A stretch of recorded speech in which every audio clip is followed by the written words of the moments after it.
Before properly getting into this, I should begin by saying that my theistic position is best represented by this word, which I'm not going to try pronouncing. Basically, I believe there to be many forces in this world literally beyond human understanding, and that we cannot know the true nature of reality due to how our brains work. For example, I don't believe we can actually comprehend the idea of something coming from nothing, or something becoming nothing, nor can we comprehend the idea of something never beginning or ending. These ideas go completely against the foundation of reason as we know it, yet some of them have to be true. So, I do believe that there is something greater at play in the universe. But, because I cannot understand it, I cannot make any claims about it. This is why I cannot, in good faith, follow any of the established religions, because they are trying to explain the unexplainable, and they don't even do a good job of it. Like, why is God an unmoved mover? It still doesn't make any sense. You can't just say that he is, that's not good enough. But I digress. I'm not here to hate on religion, quite the opposite. I think the emphasis on religious explanations for the origins of the universe are massively overblown, where it's practically all anyone really talks about with religion. The way I see it, whether God made the world in 7 days, or whether he sent his son down to die on the cross and then revive days later, this is the least important part. Now, theists are going to find this interpretation offensive, but I don't care. It's the truth, and it is a very charitable truth compared to what an atheist will tell you. Religion is one of, if not the greatest invention in human history. Without it, civilization could never have arisen. My broad definition of religion is a canon to which one devotes themselves and makes a core part of their identity, allowing people to unify under a single set of values, beliefs, and way of life. Religion is one of the main ways a tribe can both form and survive. Underpinning a community with a foundational set of values and beliefs solves many of the problems that we face in democracy, as I previously talked about. You don't need to waste time arguing over whether something is right or wrong. Is it in accordance with your religion? Then it's right. Is it not? Then it's wrong. This level of clarity is an immense strength. It's no coincidence that Western society has been in freefall ever since it was decided that everyone could just believe whatever they want, and live however they want. This liberal attitude is poison to cultural cohesion, as people will inevitably gather under different banners and fight each other for supremacy. If you don't agree on the fundamentals, you won't agree on anything. And why would people want to live alongside those with whom they agree on nothing? As with all things, there are good and bad religions. I mainly want to focus on the good religions, that is, religion as we traditionally understand it, in this video, and I'll cover the bad religions, which I call modern religions, in the next one. A good religion is one that is intrinsically linked with morality. It establishes a moral law, separate from and higher than state law. This distinction is made so that some law is malleable, but not all of it.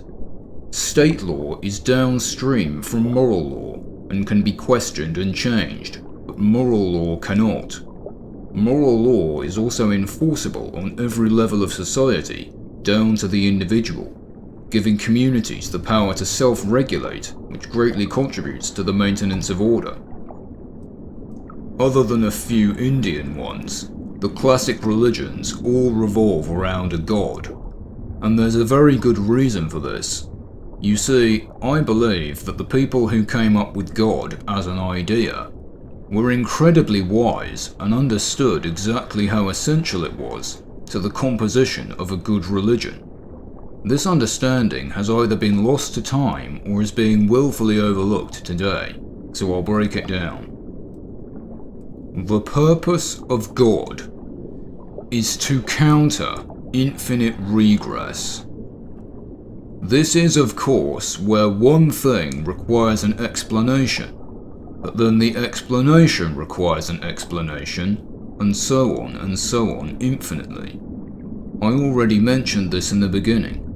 God is the origin of the universe, the unmoved mover, and while I don't personally find that to be a satisfyingly credible explanation, rationalizing the universe in this way is an incredibly useful tool if you can get people to believe it.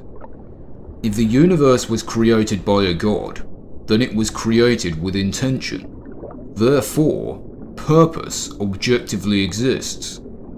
This is what protects a society from nihilism.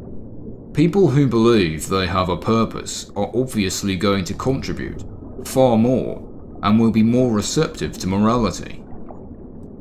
But that alone is not enough to get people to morally behave. This is where we get to the second and vastly more important type of infinite regress: moral regress. One of the most essential requirements for moral law is that it goes unquestioned. But how can it go unquestioned when morality suffers the exact same problem as causality? Let's say you're trying to convince a stranger that killing is wrong. No matter what rational argument you give, the stranger can always respond with "so what?" and be completely justified in doing so. What logical assertion could you give that would compel him to agree with you a priori? There isn't one. That is where God comes in. God is the absolute moral authority. When morality derives directly from the creator of the universe, it cannot be doubted. All of God's traits are designed around his status as absolute moral authority. If he did not play this role, there would be no need for him to be any of the following. First, he is all good, so that we know his moral judgments can be absolutely trusted. He is omniscient, so that we know his moral judgments encompass every facet of the universe and are therefore without flaw. He is omnipresent, so that we may not disobey his commands in private, which many people would ordinarily be tempted to do. And he is omnipotent, so that nobody dare challenge God or think they can escape his judgment. Through God, you can enforce behaviours that benefit society, but go against our natural instincts. It would normally be very difficult to convince someone to regulate themselves when, objectively, no human has more authority than any other. But God can tell an adult not to do something because he said so, in the same way a parent can to their child. God is the parent whose discipline you never grow out of. In this way, it makes sense why he is so often referred to as the Father. Now, to show you how this works in action, we can quickly just look at the 10 Commandments.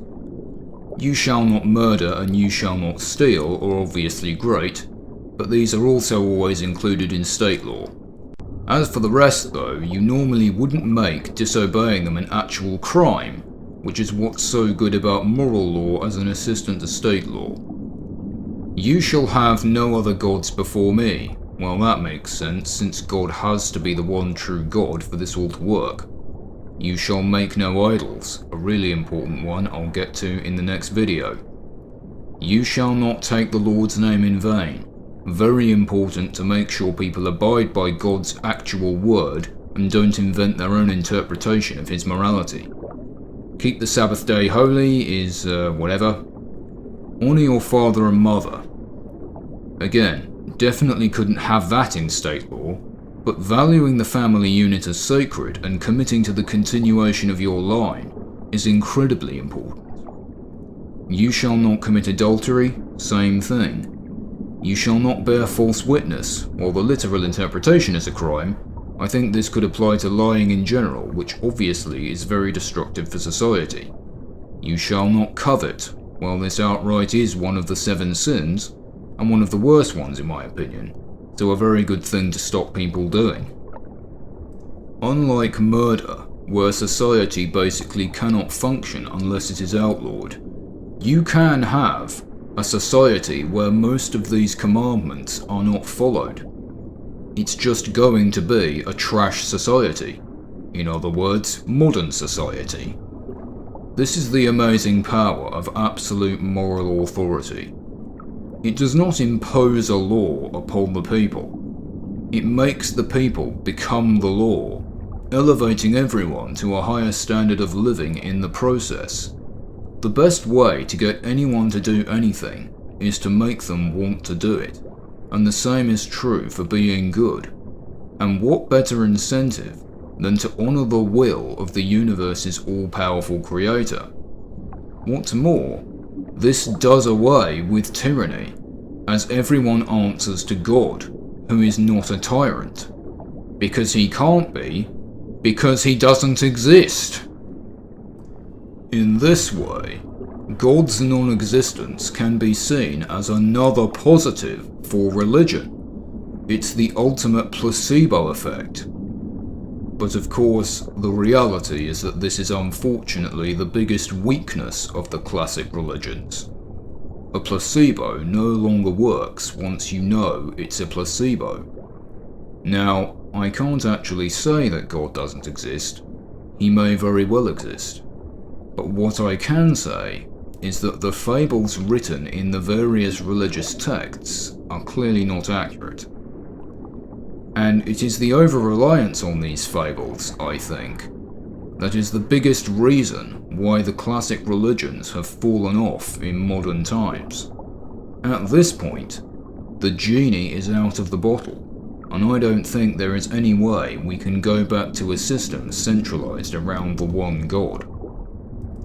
Now, as much as atheists would like to claim otherwise, God has not been replaced by nothing. We do have a modern, absolute authority that you could call a religion. That is, science. Science is presented as the absolute truth in the same way that God's word was the absolute truth. The problem is that while the scientific method has led to a lot of truths being uncovered, modern science has broadened its definition to the extent where a significant amount of it is complete nonsense. Unreplicable social and psychological studies being brought under the umbrella of science is what turns the whole thing into a religion, where people worship it and use "because the science said so" to end ideological debates. The worst part is that science, even ideally, is merely an absolute authority, not an absolute moral authority, meaning that it cannot create order or demand compliance. And we can see that in the modern day. Science worship has led to the degradation of society, not its elevation. The scientific method is essential, yes, but it cannot fill the role of religion. God is dead, but it doesn't have to stay that way. Just like how they came up with this great idea thousands of years ago, so too must we now come up with our own. The alternative is a spiral into nihilism and potentially the end of humanity itself. I have actually come up with a religious framework myself, which I believe could provide us with moral guidance and purpose while not relying on fable, but it will be a while before I get into that. First, I want to explore more of the ways religion has devolved in recent times, and then I'm going to do a series on what I think is one of the most important religious ideas that we should carry with us to the future. Until then, God bless you.